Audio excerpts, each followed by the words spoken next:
So the little girl went to the back room and she raises her hands and she says, Allahumma anta qulta wa qawluka al-haq. And oh Allah, you said in your word is the truth, that whoever has Allah consciousness, you will find a way out and you will provide from means unanticipated. And her hand is in the dua and the door knocks. Allah guarantees, says, وَمَنْ يَتَّقِ اللَّهِ, whoever has taqwa of Allah, whoever becomes Allah conscious, I will make his situation easy for him.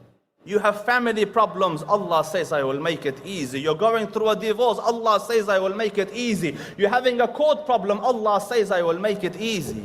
You have financial problems. قال سبحانه وَمَنْ يَتَّقِ اللَّهِ يَجْعَلْ لَهُ مَخْرَجًا وَيَرْزُقْهُ مِنْ حَيْثُ لَا يَحْتَسِبُ. If you have problems financially, Allah says, have my taqwa, become Allah conscious.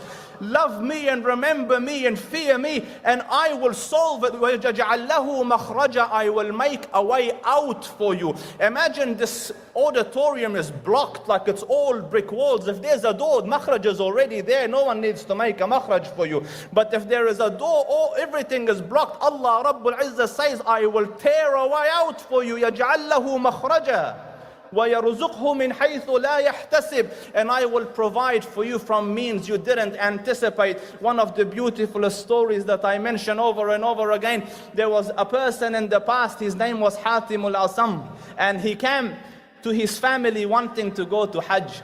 So he said, I want to go to Hajj. Hajj in those days was a long trip. It took many weeks and many months. And he said, I want to go to Hajj, but I don't have enough provisions for you guys. So what do you say? So the wife said, no, khalas, do it some other times when you have the means. But the daughter was special. So she said, Dad, Inna Allah huwa ar-razzaqu dhul quwwatil mateen. Go, Allah will provide for us.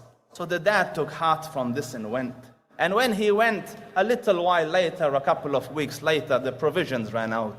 So the mom and the rest of the siblings, like, you big mouth, what happened?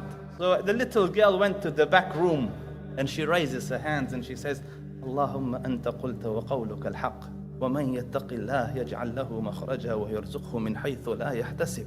And oh Allah, you said in your word is the truth, that whoever has Allah consciousness, you will find a way out and you will provide from means unanticipated. And her hand is in the dua and the door knocks. So she goes and opens the door, and it's the guard of the governor, the entourage of the governor. His excellency is crossing through here, he's thirsty. Do you have any water? So she went and got water and made it nice, presentable, and the man took the water, took it to the governor, and the governor drank the water and he found in it delight. Oh, Allah Rabbul Izzah put delight in it for him. So he drank and it made him think, where did this water come from? Who did you get this from? So they said, from the house of Hatim.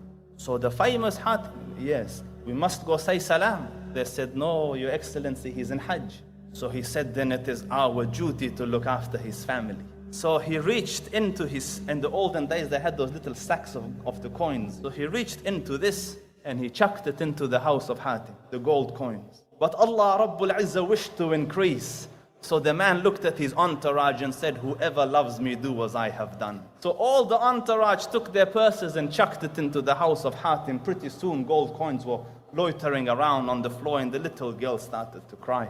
So the mom said, woe be unto you. We were poor and dying. You were happy. Now money has come. You're crying. So she said, Allah, for an instant, a human looked at us with mercy and look at what had happened. Imagine if the Dhul Arsh al-Majid and Fa'alul lima yurid were to look at us with an eye of mercy, what would happen? Whoever has taqwa of Allah Rabbul Izzah, Allah will ease in his situation. What is taqwa? A person came to Abu Hurairah radiallahu anhu. He said, Ya Abu Hurairah, what is taqwa? So Abu Hurairah radiallahu anhu wa ardah asked him, have you ever crossed a thorny path? Have you ever walked on a path where there's thorns? He said, yes. He goes, what did you do? He said, I grabbed my cloak around me carefully and navigated my way safely so that my garb does not get stuck and tangled up in any of the thorns. He goes, that is taqwa. To go through life cautious and conscientious, that I not step in anything that is the disobedience of Allah, lest my Lord become unhappy.